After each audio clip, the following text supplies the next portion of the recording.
What's going on, everybody? Nelsite Gaming here once again with another deck tech video, and today we are going to look at my Dragon Tribal Tiamat deck. Tiamat is a 7/7 Dragon God legendary creature that costs 2 in Wooburg and says it's a flying creature, like almost every other dragon, if not all of them.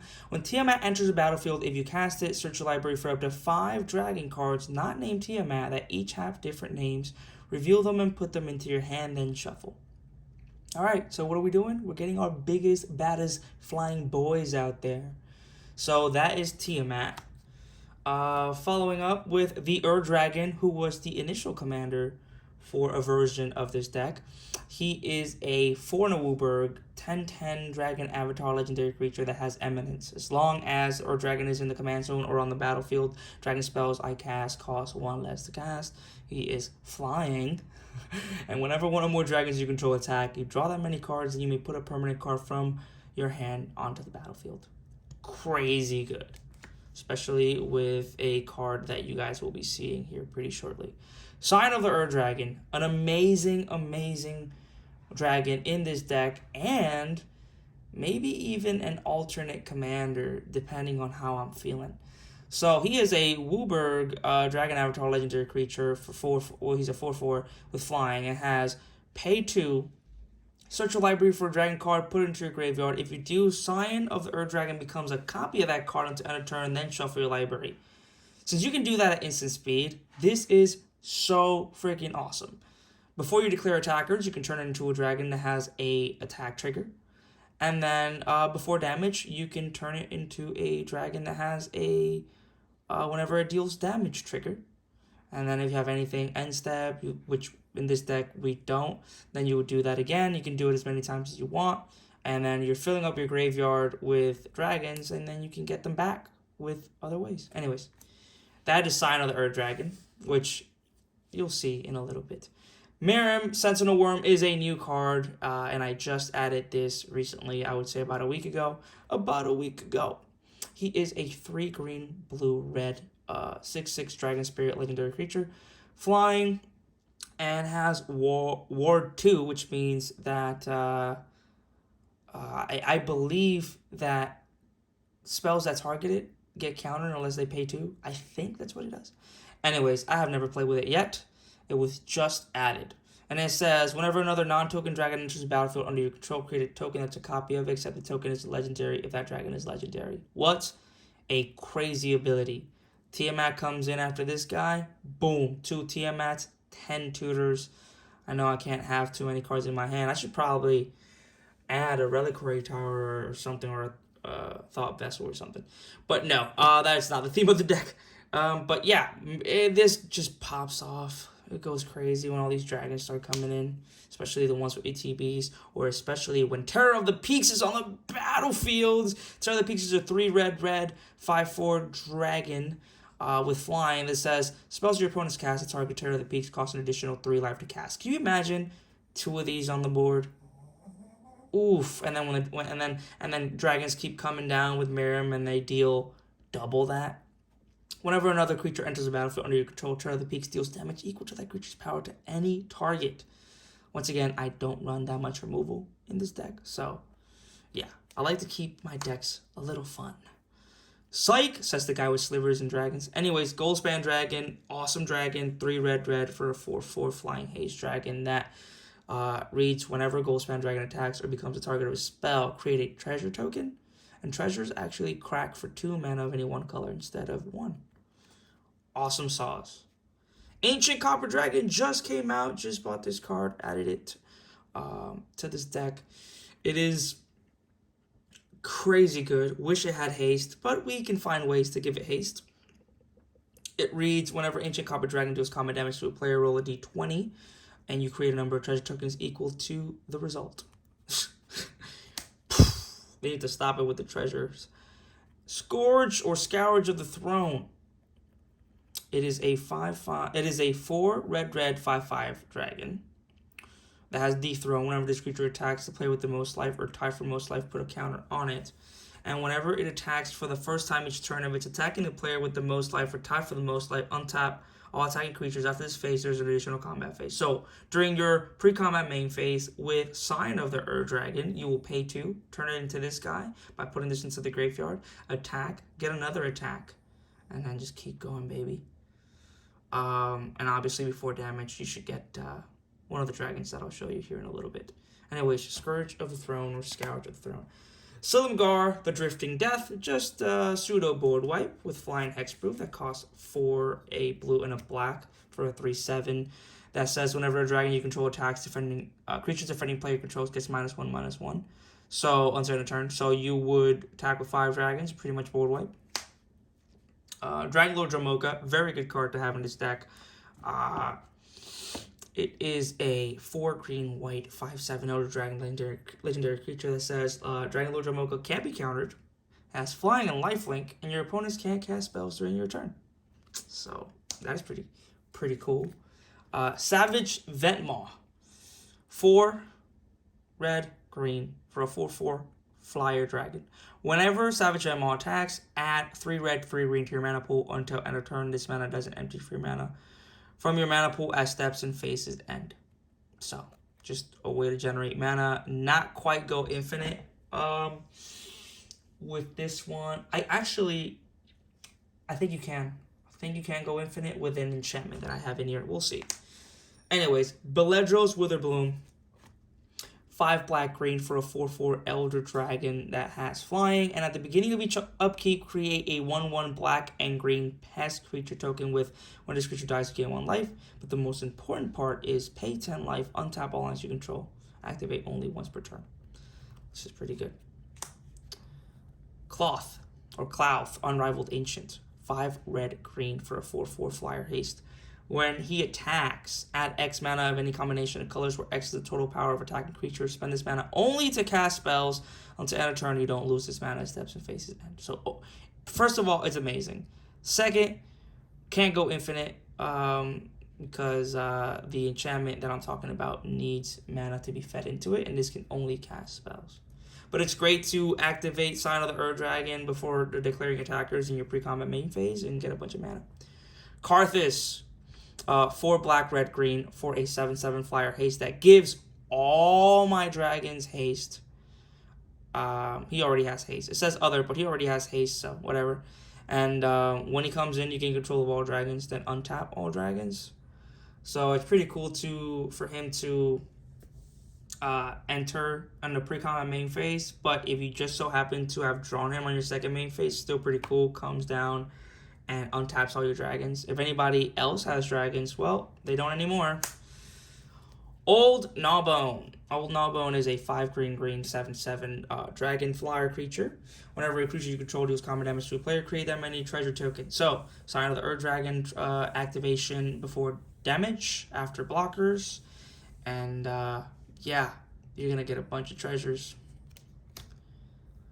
Atarka, World Render. So, 5 red green, 6/4 flyer trample that gives every other dragon, whenever a dragon you control attacks, against double strike until end of turn. So, pretty freaking wild. Blade Wing, I love the tutor for him because usually when I tutor for my dragons, one of the dragons goes to the graveyard after discard. He's 3 black, red, 4/4 flyer for a zombie dragon, and when he enters the battlefield, you may return target dragon permanent from your graveyard to the battlefield. And he has black and red, and dragon creatures get +1/+1 until end of turn. So I usually get 5 dragons with Tiamat, put one into the graveyard, get him back with Bladewing, straight to the battlefield. MVP of the deck, Morophon the Boundless. He is a shapeshifter with changeling that costs 7. It's a 6/6. When it enters the battlefield, you choose a creature type, and spells cost rubric less to cast. So a bunch of these dragons that I showed you would cost a lot less, especially my commander. And Ur-Dragon goes down significantly, and we have a lot other effects that will bring that down even further. And Sign of the Ur-Dragon is free with this guy, so woo! Vara Hellkite. It's a 6 red 6/6 dragon flyer. Whenever a dragon you control attacks, create a 6/6 red dragon creature token with flying. Great when Turtle of the Peaks is on the battlefield. Other than that, 8 for this is a little bit steep. I probably played this card twice. It's been on the deck since day one. Probably played it twice. Let's move on to the mana base. So not many dragons. Let's see. 1, 2, 3, 4, 5, 6, 7, 8, 9, 10, 11, 12, 13, 14, 15, 16, 17, 18, 19. So 19 counting the commander. I used to have about 30. I found out that the most efficient way to run this deck with no combos, there is one combo, but this deck is mostly combat based, is to have your favorite dragons and keep it around 15 to 20 dragons, and then everything else just ramp and interaction. Anyways, for the land base, we are running all 10 dual lands. We are running a Gaia's Cradle. We are running all 10 fetch lands. And then we are running all 10 shock lands. And I think I might have left some lands back here. They're somewhere. We'll find them. There's some more lands in there. Anyways, for interaction, we have Teferi's Protection to protect us, 2 and a white, and pretty much we leave the game until our next turn. Deflecting Swamps, so free deflecting spell if you control your commander. Heroic Intervention, protect our creatures, give them indestructible and hexproof until end of turn. Free spell to give them indestructible. Cyclonic Rift, staple. Free counter spell. Swan Song, Beast Within to remove any pesky permanents, including lands. Path to Exile, Deadly Relic, free removal. Rhystic Study for a bunch of card draw. Dream Halls.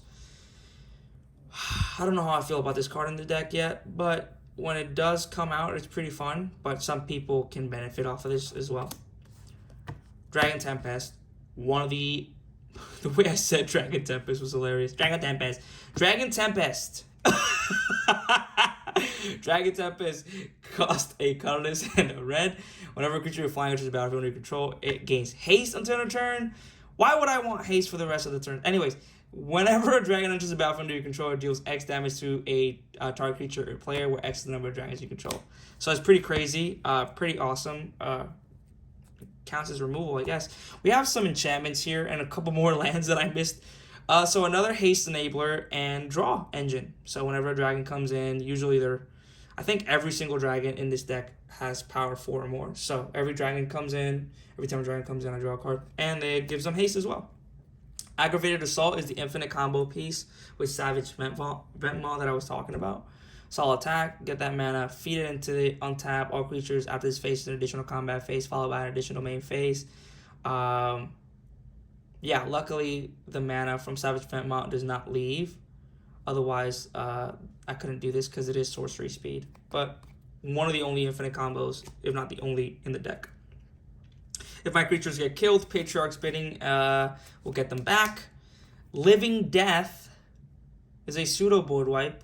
And Graveyard Mass Retrieval, or Mass Graveyard Retrieval. Crux of Fate is a one-sided board wipe. So, what do you think I'm going to choose? Of course, destroy all non-dragon creatures. We are running 2 tutors in this deck, other than the commander itself, Enlightened Tutor and Demonic Tutor. With Enlightened Tutor, I usually get haste enablers, or if I have Morophon out, I will... Wait a second. Oh, I have more cards in there. If I have Morophon out, I will show you what I usually go get here in a second. We have Ancient Tomb, Mana Confluence, and Haven of the Spirit Dragon, along with Command Tower and Ketria Triome. Oh, guess there's more lands. Cavern of Souls, it is to be expected. There is a lot of high-cost creatures in here. So, we have all these lands. Haven of the Spirit Dragon works awesome if you can tap 2 and tap it to sacrifice it and return a dragon card from a graveyard to your hand. Cavern of Souls, depending on the meta, it works wonders. Ancient Tomb to pay for that too on my Tiamat's mana cost. And we have some ramp. Oh my god, my back is killing me. We have 1-drops, Elves of Deep Shadow, taps for a black, deals a damage. Some Graveyard Hate and awesome ramp, especially here when we have 10 fetch lands. So you can tap it, target land and exile target land from a graveyard, any graveyard, tap it for a mana. You can pay a black, tap it, exile an instant sorcery card from a graveyard. Each opponent loses 2 life. And you can tap a green, tap it, exile target creature card from a graveyard. You gain 2 life. Another 1-drop that gives you either green, white, or blue. Another 1-drop that gives you either black, red, or green. Another 1-drop that gives you any color. And then we move on to Lotus Cobra with the fetch lands. There's a lot of landfall triggers for this bad boy. Bloom Tender in a 5-color deck is chef's kiss. Dockside Extortionist, need I say more? I did leave out combos with Dockside Extortionist. I took out Cloudstone Curio. I took out Sabertooth. I just don't enjoy it. But this coming down for when making me 6-7 artifacts, you know, that's more than enough. I don't need to win off of this card. Nature's Lure for some nice untapped ramp. Farseek for cheap ramp. 3 Visits for some nice untapped ramp. Skyshard Claim for some nice untapped ramp. Sarkhan Fireblood, I only use him for his second ability. If I'm in a tight bind, I'll use the first one, but second, add 2 mana in any combination to spend this mana only to cast dragons. I mean, pretty fun. And it usually lasts, because, you know, I have so many blockers, people think about it before they attack me. Some ramp rocks. Here we go. Here we get into the salt. But hey, it is justified. My commander cost 7. My dog is coughing up a storm. Felwar Stone, Mana Crypt, Soul Ring, Arcane Signet, Jewel Lotus, Chrome Mox, Mana Vault, and of course, to drop the cost even further, Urza's Incubator. Now, Enlightened Tutor, if I have Morophon out, I usually get Fist of Suns, and I just start casting my dragons for free. So, Morophon makes them cost Wooburg. This makes them cost Wooburg less, making it, you know, free dragons. You get a dragon, you get a dragon. Anyways, Dragon Speaker Shaman is another cost reducer, and Smothering Tithe for a little bit of more treasure flavor. I mean, we are in dragons. Anyways, guys, this deck usually wins a combat. This deck usually pops off around turn 7. And of course, it's combat-based, wholesome dragon deck. I say wholesome as I have a bunch of staples and free spells in there. But no, I mean, it's another one of my favorite decks that I don't get to play enough of because my playgroup doesn't really run decks like this or in this power level or is optimized. But yeah, it is definitely a very fun and flavorful deck. If you're into D&D, if you're into dragons, this is an awesome deck. Thank you guys for watching. Until next time, Nelside Gaming